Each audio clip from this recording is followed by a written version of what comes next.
أعوذ بالله من الشيطان الرجيم بسم الله الرحمن الرحيم رب اشرح لي صدري ويسر لي أمري واحلل عقدة من لساني يفقهوا قولي. Assalamu alaikum wa rahmatullahi wa barakatuh, dearest brothers and sisters and beloved children. Jazakallahu khair for joining us again in our Ramadan special, where we go over the do's and don'ts, the instructions, the commandments from each one of the juz every single day. Inshallah, today we'll be going over several surahs in juz 26, the first of which is Surah Al-Ahqaf, the winding sand dunes, as well as Surah Al-Muhammad. We'll also be going over Surah Al-Fath, victory, Surah Al-Hujjurat, the private apartments, and Surah Al-Dariyat, which is the winnowing winds, inshallah.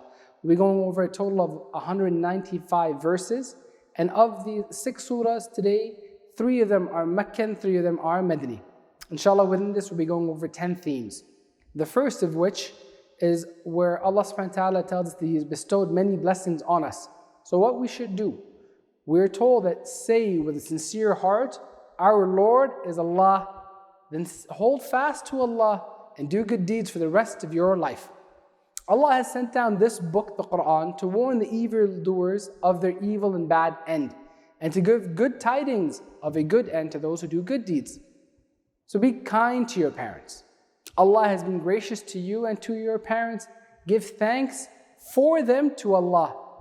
Do good deeds that are pleasing to Allah, and train your children well, so that they too take the path of goodness.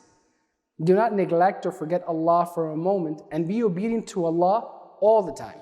Keep on praying to Allah to help you with these good deeds and to fulfill your good wishes. You must be steadfast in religion. You should be as courageous as the Prophet ﷺ and as steadfast as the Messenger. And you must convey the message of Allah to all mankind. The next theme is that if you help Allah, then Allah subhanahu wa ta'ala will help you. So how should I help Allah? Allah tells us, those who disbelieve in the truth and stop or hinder men from the path of Allah, then you should fight them if you're faced or if you confront them.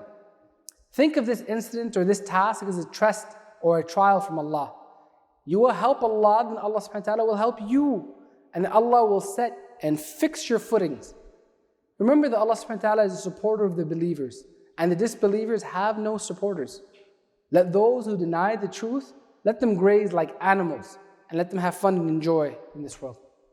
Light up the lamps of faith, and keep on doing good deeds. Let the sinners rejoice in evil deeds, and you are walking on the straight path in the light. The end of both of these cannot be the same. So now the next theme that we're told is, what happened to those people who follow their life on their own wishes and their own desires? We are told, those who follow their desires, Allah subhanahu wa ta'ala sealed their hearts. And those who follow the right path, Allah subhanahu wa ta'ala guides them more and gives them piety. So obey Allah and proclaim the truth and the rights of Allah, and prove your love and loyalty to Allah when the time comes. Beware and protect yourself of hypocrisy. Those who have the disease of hypocrisy in their hearts, instead of sacrificing and spending in the path of Allah with their lives and with their properties, they seek refuge in it, and they look for ways to run away from spending in the path of Allah. They have no fear of spreading corruption in the land and destroying the relationships. Their hearts are locked up and they cannot see the truth. They do not seek and they cannot get advice from the Qur'an, and shaitan has deceived them so much. They've been deceived so much that the guidance that has come, even when it's become clear to them, that they have turned away on their heels. They do things that provoke the anger of Allah. They don't care to please Allah. And the next theme is that Allah subhanahu wa ta'ala will test you. Then what should you do? And Allah tells us, remember that Allah will test you so that it becomes clear who are the true fighters and the steadfast ones. Obey Allah and His Messenger, and save and protect your good deeds from being lost or destroyed. Do not show your weakness in the face of the enemies of Allah.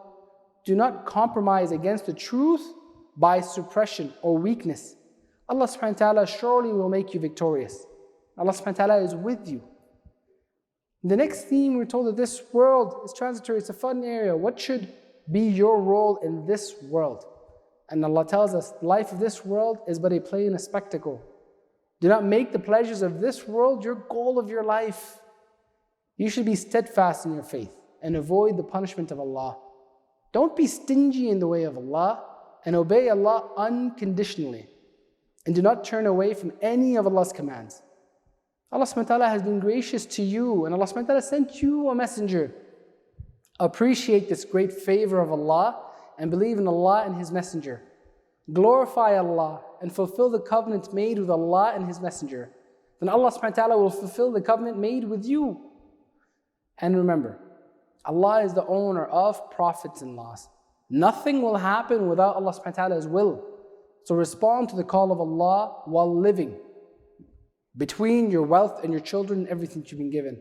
Obey every command of Allah and His messenger, no matter how dangerous these commands may be. The disbelievers have ignorant pride in their hearts, and they have demonstrated it. So keep yourself in the path of piety and don't do anything that will make Allah angry. The next theme is that you should follow the path of the Prophet ﷺ. In this we are told that follow the example of the Messenger of Allah and his companions. They would be harsh for the disbelievers and gentle to one another. They used to seek the bounty of Allah and Allah's good pleasure. They were finding peace of heart and bowing and making sujood. The hearts of the disbelievers would burn, and they used to get very angry when the disbelievers see the strength and the height of faith of the believers. You must be steadfast in your faith and do more and more good deeds. So do not speak or do not push your views over Allah subhanahu wa ta'ala and His Messenger's commands. And be aware of the wrath and punishment of Allah. Respect the Messenger of Allah. Do not insist on your opinion in comparison to the Messenger of Allah. You must cherish your faith the most and give it to the world with all of your heart. And you must hate disbelief, evil words, and the disobedience to Allah the absolute most. SubhanAllah, the next theme that we have in this chapter is about the respect of human lives. Allah subhanahu wa ta'ala tells us, don't do anything without full research and complete satisfaction before causing any damage to human life. And don't listen or take action based on unreliable news and sources. The requirement of faith is that if there is a fight between believers, then try and make peace between them. And if one party insists on aggression, bring them to the right path. And when you make peace, do it with justice. Consider every believer as your brother and reconcile the brothers. Be aware of Allah subhanahu wa ta'ala's punishment against them, and let us hope for Allah subhanahu wa ta'ala's mercy. Don't say anything that hurts your brother. Don't make fun of them. Don't taunt anyone. Don't call anyone by bad names or titles. Take care of your brother's self-esteem and their status. You must stay away from suspicion. And don't be curious of things that do not involve or concern you. Do not gossip about others and avoid every such bad thing. Remember that the most honorable and respectful person in the sight of Allah is the one who avoids the punishment of Allah. SubhanAllah, may Allah subhanahu wa ta'ala make us from these. Ameen. Please, everybody at home, say Ameen. Say it with your heart and say it with your lips, so that even the person next to you may hear you and be inspired, inshallah. The next theme, which Allah subhanahu wa ta'ala in this juz, Allah subhanahu wa ta'ala tells us is, do not claim yourself as a pious person. And we are told, do not be heedless of the hereafter. Demonstrate and show your level of obedience to Allah and the Prophet sallallahu alaihi wasallam. The true believers stick and they are firm in their faith and their iman. The believers try their best to avoid every doubtful action. And on the occasion that the believers are ready to give up everything, including their life and their wealth in the path of Allah subhanahu wa ta'ala. And we're also told that you should not boast or show off your faith and your iman. You should be grateful to Allah for giving you good and strong iman. On the day of judgment, all those who are ungrateful in the life of this world, blind in enmity, restrained from goodness, breaking the restrictions and doubting the promises of Allah, then all these disbelievers will be thrown into hell. The next theme that we have is, for whom will Jannah itself be ready to welcome and to receive the people? Allah subhanahu wa ta'ala describes this and He tells us, those servants who lived a life free from the punishment of Allah, they turn to Allah again and again, and they are kept mindful of the restrictions and boundaries set aside by Allah subhanahu wa ta'ala. They kept on fearing Allah without even seeing Him. Then on the day of resurrection, they will come and they will have a heart full of love for Allah subhanahu wa ta'ala. However, heaven itself will welcome them, to honor them. They are patient with those who deny the hereafter, and they glorify your Lord morning and evening. And they keep on calling to those who fear the promises of Allah with this Qur'an. They are prepared, and they behold that the winds are testifying that the hour of the judgment will come soon and the reckoning will take place. Accountability will take place. So do not be heedless or forgetful of this event. Otherwise, you will be thrown in the fire of hell. There will be people in paradise who avoided the punishment of Allah. They did good deeds. They worshipped all night long, and they sought the forgiveness of Allah at the time of dawn. They spent from their wealth on the needy and the poor. They thought, they pondered about the signs of Allah, and they collected many good deeds by observing Allah subhanahu wa ta'ala's signs.